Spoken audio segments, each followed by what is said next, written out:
Shalom Getaway Family yang dikasihi Tuhan.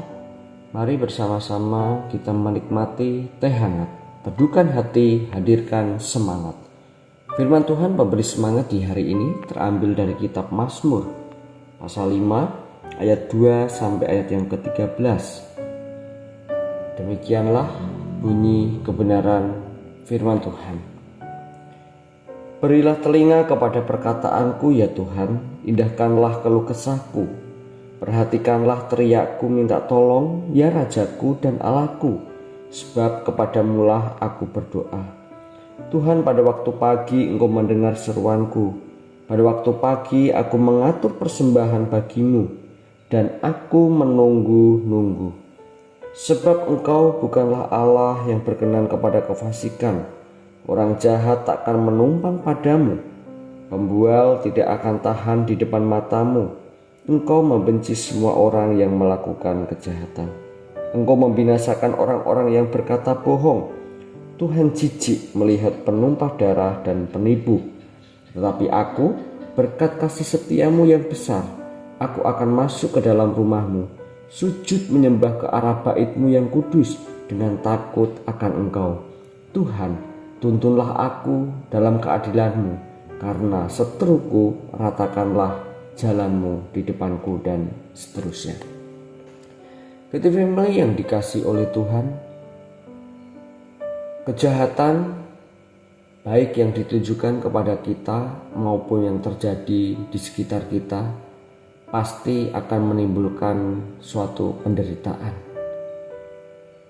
Bagian Mazmur ini melukiskan langkah mendaki makin mendekat kepada Allah yang justru terjadi di dalam setiap pergumulan orang beriman. Hal pertama yang dilakukan pemazmur adalah menyatakan isi hatinya dan keluh kesahnya kepada Allah. Di dalam ayat 2-4, hubungan dengan Allah adalah suatu hal yang real atau nyata, bukan hanya sekedar teoritis belaka. Dan doa adalah kebiasaan rohani yang mewadahi komunikasi yang nyata tersebut. Menyadari akan hal itu, maka pemazmur berdoa di pagi hari.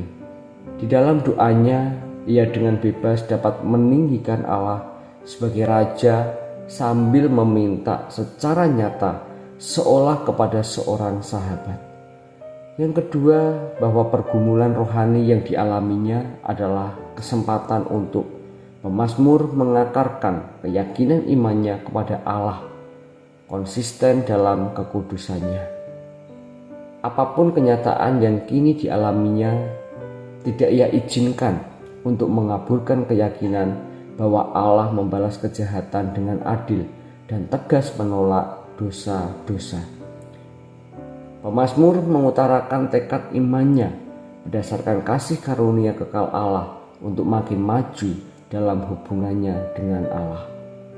Pemazmur juga memperjelas evaluasinya tentang orang jahat sambil meminta agar Tuhan memperlakukan orang jahat setimpal dengan kejahatan mereka. Perhatikan bagaimana pemazmur dengan tajam menilai kondisi hati dan sifat jahat mereka. Dengan demikian, permohonannya bukanlah dorongan balas dendam, tetapi dorongan agar kemuliaan Allah dinyatakan.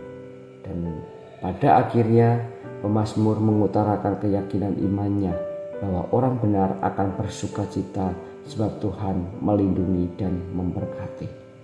Getaway Family yang dikasih Tuhan, mari kita merenungkan bersama-sama bahwa di dalam setiap kehidupan kita, Tuhan bukan saja melindungi kita saat kita tertekan, saat kita mengalami kelemahan, saat kita mengalami keterpurukan oleh kejahatan orang lain, orang-orang yang tidak beriman yang ditujukan kepada kita.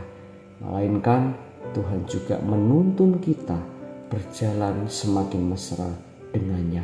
Sehingga di dalam setiap kehidupan yang kita jalani, apapun yang boleh kita hadapi, kesengsaraan, kita diperhadapkan dengan keterpurukan, kejahatan, dan lain sebagainya, kita tetap bisa menikmati Tuhan memuliakan Tuhan, dan biarlah dengan itu semua kita tetap berpegang teguh pada kebenarannya dan iman kita semakin dewasa dan nama Tuhan boleh dipermuliakan. Mari kita berdoa. Tuhan, terima kasih Engkau telah memberi kekuatan bagi setiap kami, orang-orang yang terus mengandalkan Tuhan di dalam setiap kehidupan kami. Sekalipun banyak hal yang boleh terjadi Tuhan, banyak hal yang pergumulan yang boleh kami alami, kesusahan, kesengsaraan, mungkin kami menerima hal-hal yang jahat dari orang lain, tapi kami bersyukur kami ada, kami kuat sampai hari ini. Itu semua karena Tuhan. Ajar kami seperti pemazmur yang di dalam keterpurukannya, di dalam keterhimpitannya tetap bisa memuliakan nama Tuhan. Ajar kami untuk selalu berdoa kepada Tuhan, dan kami percaya bahwa Tuhan akan memampukan kami melewati itu semua. Dan biarlah kami boleh tetap mengucap syukur hanya kepada Tuhan, karena Engkau adalah Allah yang selalu menopang, membimbing di dalam kehidupan kami. Hanya di dalam nama Tuhan Yesus kami berdoa mengucap syukur. Haleluya. Amin. Selamat beraktivitas. Tuhan Yesus memberkati.